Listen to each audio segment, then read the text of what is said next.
Bon, alors, a priori, tout le monde fait des vidéos. Donc, William commence à faire une vidéo.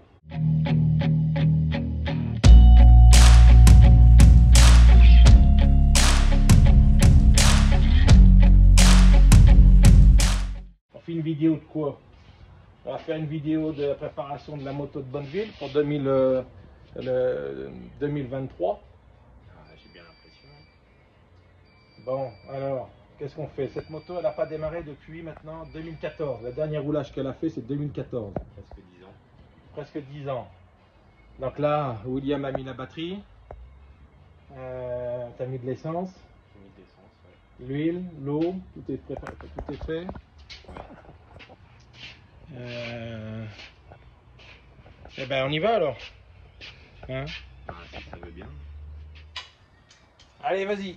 Branche-moi les batteries que je vois ma pétoire là. Si elle va démarrer ou pas là.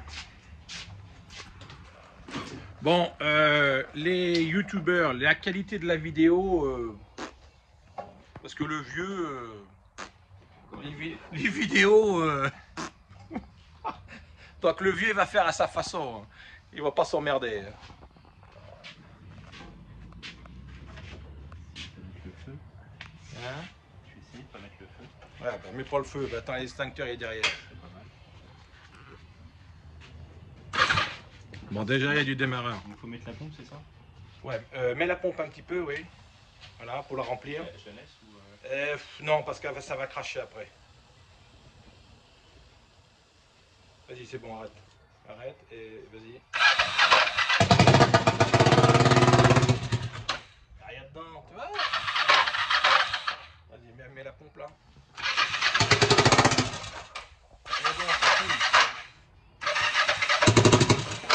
Oh, la roue libre elle commence à être fatiguée là. les carbus sont peut-être un peu fatigués aussi. Ouais.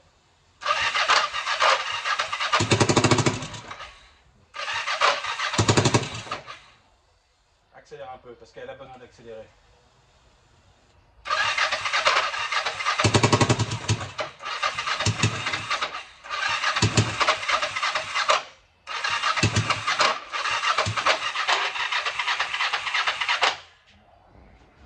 Bon, de toute façon, déjà, je pense que bon, tu me diras, on s'en fout. Il faut bien savoir qu'à Bonneville, c'est moi mon run là avec cette petite 500, c'est à peu près 3 minutes 30. Je me rappelle plus, je crois que ça fait 10 ans maintenant, donc je crois que c'est 3 minutes 30. Donc faut qu'elle tourne 2 fois 3 minutes 30 à fond. Bien sûr avec la vitesse maxi pour essayer de battre le record. Donc le record qu'on avait fait il y a 10 ans, c'était 149 et des poussières. Donc tiens, le trophée il est là de toute façon. 149. Voilà. 149, voilà, 149 800. Donc ça fait 242 km/h. Donc pour une petite 500, c'est pas mal. Hein, elle a bien marché. Il faut savoir que bon, il y a un turbo. Hein. Il y a un petit turbo de Renault, c'est ça? Qu'est-ce qu'il nous a dit, Balou? Renault Clio, ouais. Renault Clio, que vous voyez là. Vous voyez? Et alors attends, pour tourner, il faut que je fasse. Je sais même pas faire comment pour tourner. Puis alors si je commence à faire ça, tac, voilà. Donc là j'ai tourné, c'est bon. Donc un petit, alors le turbo il est ici. Donc pour vous faire la petite présentation, donc le turbo il est là, donc un Renault Clio turbo. L'intercolaire, il faudrait que je demandais à Balou, mais je pense que c'était pareil, ça doit être le même ensemble, voilà. Donc avec une petite comment dire, une petite écope pour dépression, pour aspiration pour l'arrière, tu vois.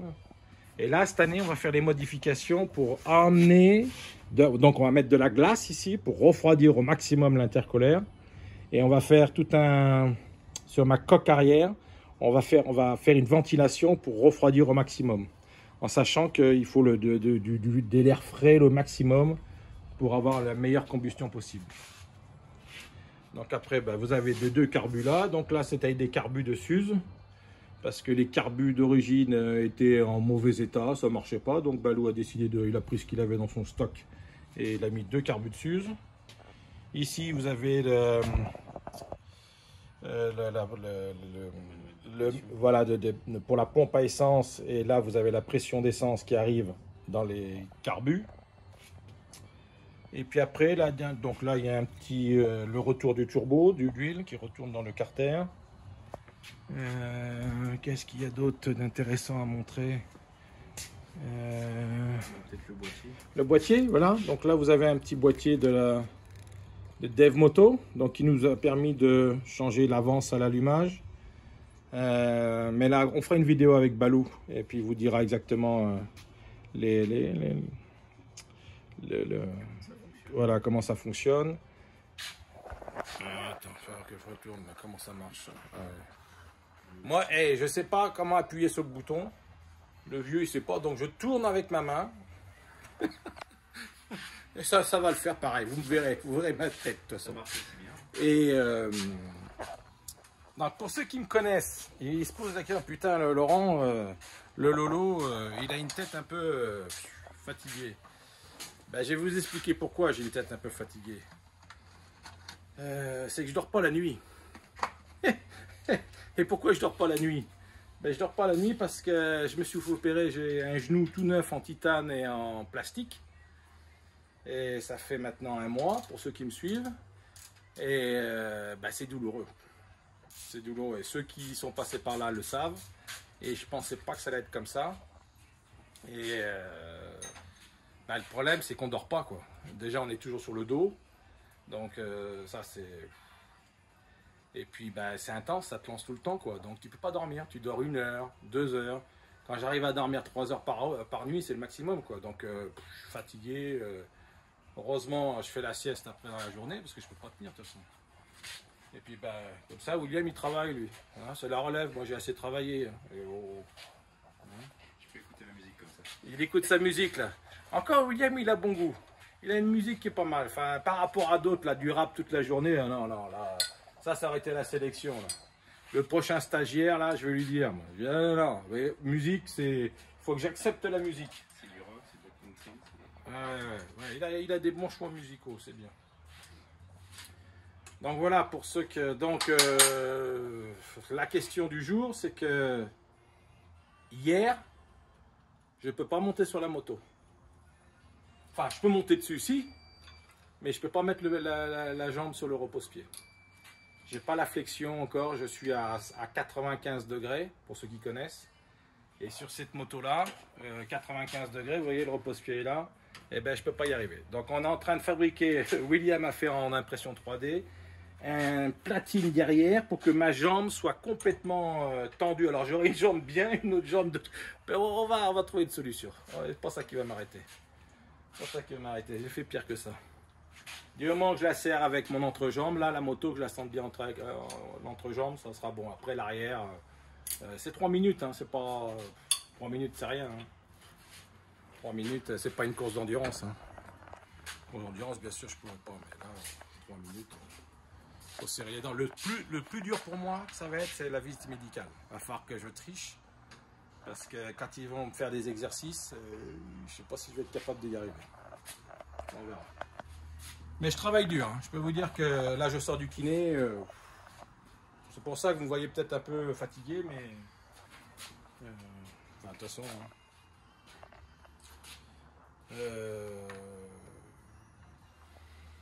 Qu'est-ce que je peux dire d'autre? De quoi on parlait, William? Qu'est-ce qu'on peut dire d'autre? Je sais pas. Non, t'es pas très parlant, hein. Le jeune, là. J'ai pas le truc. Le vieux, il parle plus que le jeune.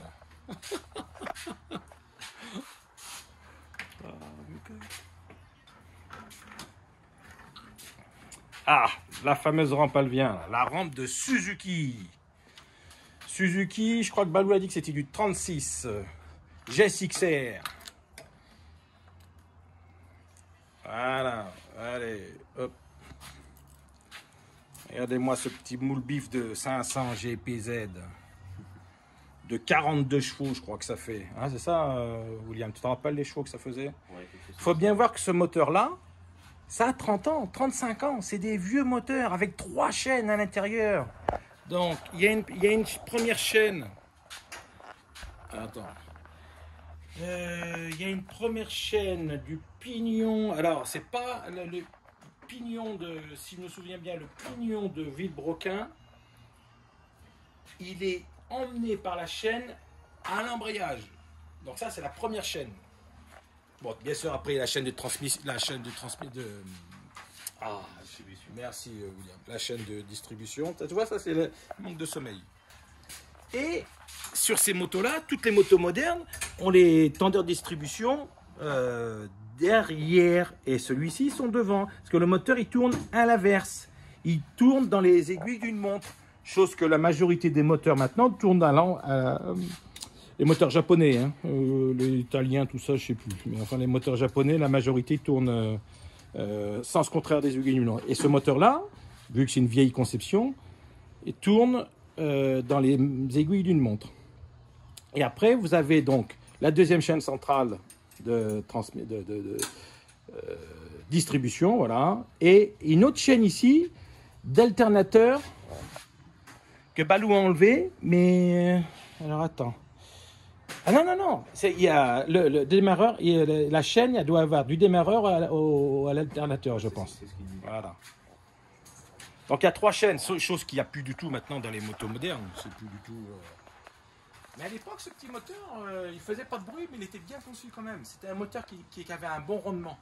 Et ce qui est la nouvelle génération de ce moteur-là maintenant, c'est le R6 Kawasaki qui fait 72 chevaux, qui est un super moteur, qui est très performant, très fiable, très costaud et qui marche super bien. C'est des petits moteurs qui sont bon, c'est pas du extrême racing, hein, c'est des moteurs pour rouler tous les jours, hein, c'est du grand public. Hein. Mais quand tu as 75 chevaux, que c'est plein, tu peux t'amuser très très bien. Hein. Donc la rampe est ouverte, ouais d'accord, ok. Il faut savoir que à Bonneville, on a 2 qualités d'essence. La qualité d'essence du commerce, donc le 91, que nous aussi on a aux États-Unis. Et après, on a de l'Avgaz. On a de l'essence plus raffinée avec un taux d'octane supérieur qui dépasse les 100.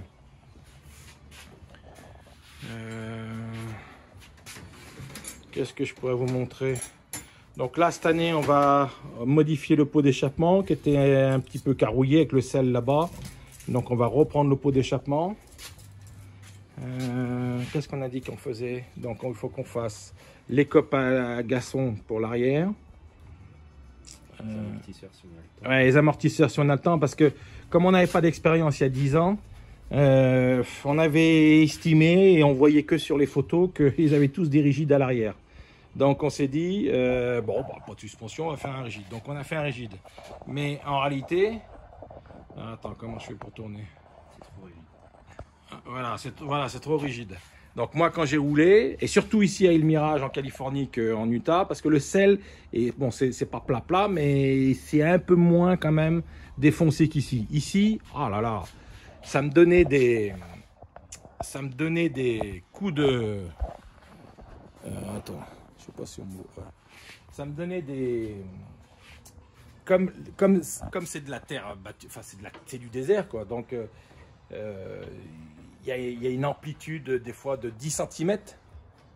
Et ces 10 cm, quand on a un rigide, même si alors on avait une pression qu'on a mis 1,5 je crois à l'arrière, je me rappelle plus, ça fait 10 ans.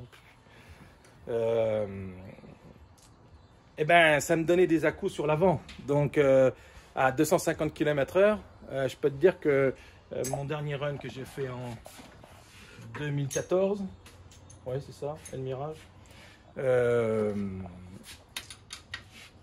et ben j'ai failli m'en prendre une. Et j'étais à plus de 250 facile parce que la moto est à fond. J'avais changé les rapports et j'avais mon nouveau carénage qui me fait gagner 10 miles. Donc là, si on a le temps, on va mettre des amortisseurs arrière. Des trucs merdiques, là, on va voir ce que j'ai là dans mon stock. Mais Dieu manque, ça casse un peu le phénomène de balancement sur l'avant. Même si c'est des petites secousses, c'est pas bon, quoi.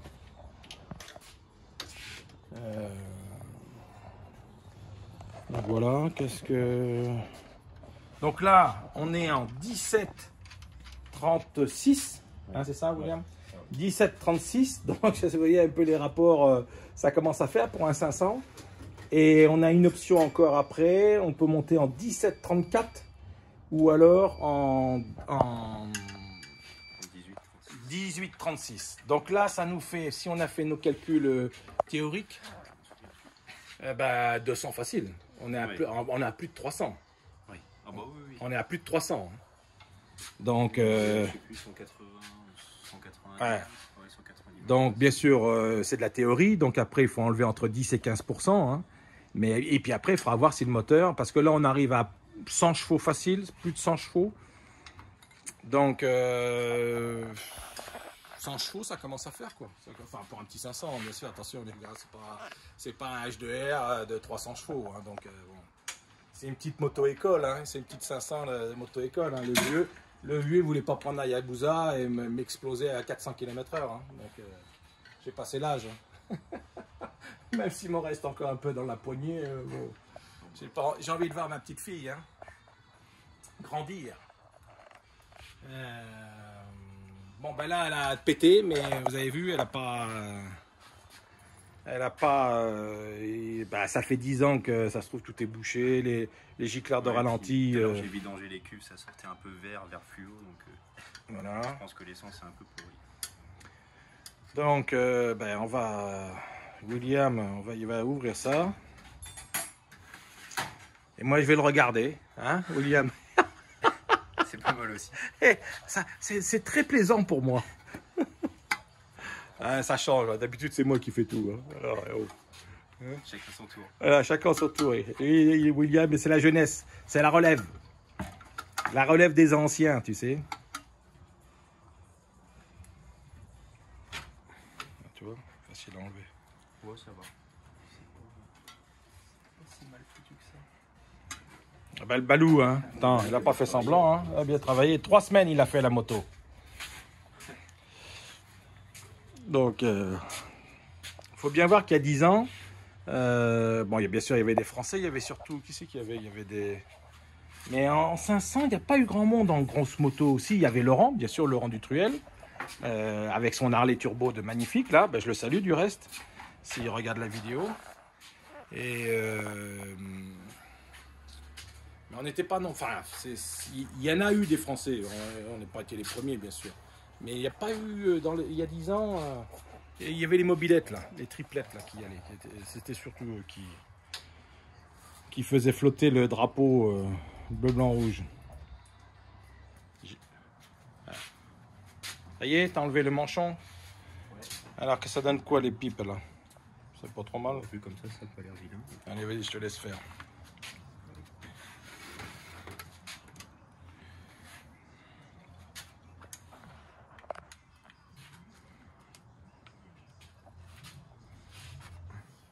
Tiens, ben, vous avez vu que derrière, il y en a une autre, une GPZ, Ninja. Le top, ça va devenir le spécialiste des ninjas. Des GPZ, ouais. Des GPZ, 500 GPZ. Alors celle-ci, je vous explique celle-ci. Celle-ci, ça va être la moto de course que William va essayer bientôt. Donc on va mettre sur la piste. Donc là, il faut que j'aille acheter deux pneus qui vont bien, qui vont crocheter. Elle n'est pas finie. Je pense qu'elle va passer en peinture peut-être la semaine prochaine. J'ai la peinture, j'ai tout ce qu'il faut. Donc, c'est encore une 500 GPZ, hein, le truc à pas cher, hein, ça vaut quoi? Ça vaut rien, ça vaut 150 $, tu sais, tu peux t'amuser à pas cher. Hein. Et pareil en France, hein, vous pouvez faire des projets qui sont à pas cher, hein, vous n'êtes pas obligé de dépenser des sommes pas possibles dans des motos pour mettre sur piste. Hein.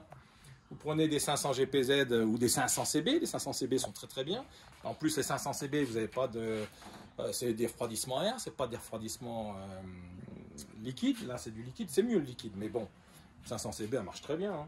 Et puis vous pouvez... Et en plus, j'ai vu là en France qu'il y a une série maintenant de...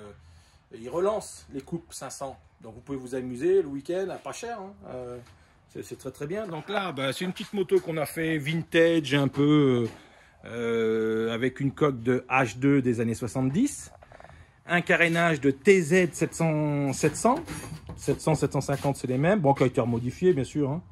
Et puis voilà, tu vois, ça fait un truc. Après, tout est dépouillé à l'arrière, tout est enlevé, petite batterie, des plus de boîtier de filtre à air, des cornets que William a fait. Donc, si vous voulez des pièces, hein, ben, contactez-le. Je mettrai dans la description tout ce que vous voulez. Il est capable de tout faire. Donc, lui, ça lui fera des petits. Voilà. Hein. Après, il vous facturera et vous met des bons prix. Il n'y a pas de problème. Hein, William, tu feras des bons prix à nos youtubeurs qui nous regardent là. Hein? Voilà, on peut s'arranger. Donc, ben, il m'a appris. Donc là, moi, j'ai commencé à faire mes premières. Tu vois, là, par exemple, c'est pour mes 6 cylindres, ça. Regarde ça, comme c'est bien. T'as vu ça? Ça a de la gueule, ça. Tu vois, donc j'en ai en rigide, j'en ai en plastique. Tu vois, regarde. Et tout est diamètre. Tu vois? Donc là, après, ben, ça, tout ça, c'est de l'impression 3D. C'est toutes les maquettes et tout le bordel. Là. Tiens, ça, c'est des écopes que je suis en train de faire, là. Pour les refroidissements de, tu vois, d'étrier. Donc tout ça, c'est super. Moi, ça me permet sans William, j'aurais pas pu, enfin, je me serais pas mis dans l'impression 3D. Il faut une aide. Alors ça donne quoi? T'as déjà enlevé les là, ça va? Je pense que le nettoyage, ça fera pas de mal. Hein. Ouais. Ah bah oui, tu vois, bah oui, tu penses 10 ans. Donc, ah bah oui, bah voilà, tout est bouché. Tiens, regarde, on va mettre là, on va faire il y a besoin d'un petit nettoyage. Regarde, tu vois. Vous voyez les amis? Comment on les appelle, là, ceux qui nous regardent en vidéo? C'est des amis? C'est des quoi? Comment on dit? Les copains? Des fous. Des fous? Bon, alors, allez, hey, vous voyez les fous? On est tous fous ici. On est tous fous, oui. Donc, ouais, tu vois, elle pouvait pas péter. Et tu vois, c'est marrant parce qu'elle devait péter sur sur le ralenti. Oui, sur le ralenti. Et après, tu vois, tout est bouché. Bon, bah, c'est bien. De toute façon, il fallait y passer, on le savait. Ça fera pas de mal. Ouais. Donc là, j'ai la machine à ultrasons. Donc, elle va passer dans le bac ultrasons. Comme ça, on est sûr du résultat. Donc, pour ceux qui ne connaissent pas le bac ultrasons, bon, bah, bien sûr, je mets les mains devant. Faut pas m'en vouloir. Moi, je ne sais pas tourner le truc. Là. Donc, le bac à ultrasons. Comment ça marche le bac à ultrasons? Ça fait une vibration et ça monte en température. Et c'est surtout le produit qui est important. Le produit est assez cher. Donc c'est ça qui est... ça vous permet d'avoir de récupérer tout. Dans les conduits qu'on ne peut pas nettoyer, ben, ça nettoie tout, quoi. Ça c'est pas cher, tout le monde peut en acheter maintenant. Ça vaut pour 100 $, tu peux trouver une petite machine, tu mets tes carbus dedans. Le produit sera le même prix, mais bon, le produit, si tu fais attention, tu peux ça fait un bout de temps. Et donc là, c'est ce que va faire William. Il va... Et puis comme ça va être bien. C'est tout neuf. Ouais. Donc t'en es où, William, là? Bah, je finis de démonter les carbus et puis après à la machine. D'accord. Bon, moi j'ai commandé le kit repair, parce que les joints, tout est écrasé et tout ça, donc on peut pas remonter ça comme ça. Tu vois, avec la pression en plus de la pompe à essence, ça va tout foutre en l'air, donc c'est même pas la peine. Donc, et puis il y a des membranes, on mettra des membranes neuves. Hop là, des aiguilles. Il y a les rondelles là. Toc, toc. Bon, bah de toute façon, nous on avait dit qu'on irait au drag ce soir. Donc, on va vous laisser. Voilà pour cette première vidéo. J'espère que ça vous a plu. Si ça vous plaît, bah, vous mettez des trucs comme ils disent tous là, tu sais, pas comme ça, et comme ça, William, c'est comme ça, Bah, vous pouvez faire comme ça. Nous on aime bien ça aussi là. Vous pouvez faire ça. c'est plus un truc de balou. Nous, ouais, ce serait Balou ça, Balou. On va leur foutre au cul. On va leur foutre au cul. Alors nous, c'est pas comme ça. Vous faites comme ça. Et comme ça veut dire que c'est bon. Allez, on va vous laisser. Nous, on va au drag là, et Wendell là ce soir. Je vais faire voir à William ce que c'est qu'ici là, les US là, avec les drags et tout ça. Donc, on prend les chignols et puis, bah, peut-être qu'on pourra faire une petite vidéo à la limite. Je pourrais leur montrer, Bah, pas, ouais. parce que moi je connais, mais bon, c'est vrai que vous connaissez pas. Allez, ciao. Et les amis, William il me dit qu'on peut pas faire des doigts d'honneur sur YouTube Channel là. C'est vrai ou c'est pas vrai? Mais alors, si nous on aime bien ça, donc il faut faire peut-être que juste un tout petit peu. Là, ils peuvent pas voir si c'est un doigt d'honneur ou pas. C'est vrai, tu crois qu'on serait censuré si on fait un doigt d'honneur? Oh, c'est quoi cette liberté d'expression là? Bon, bon, bon, bon.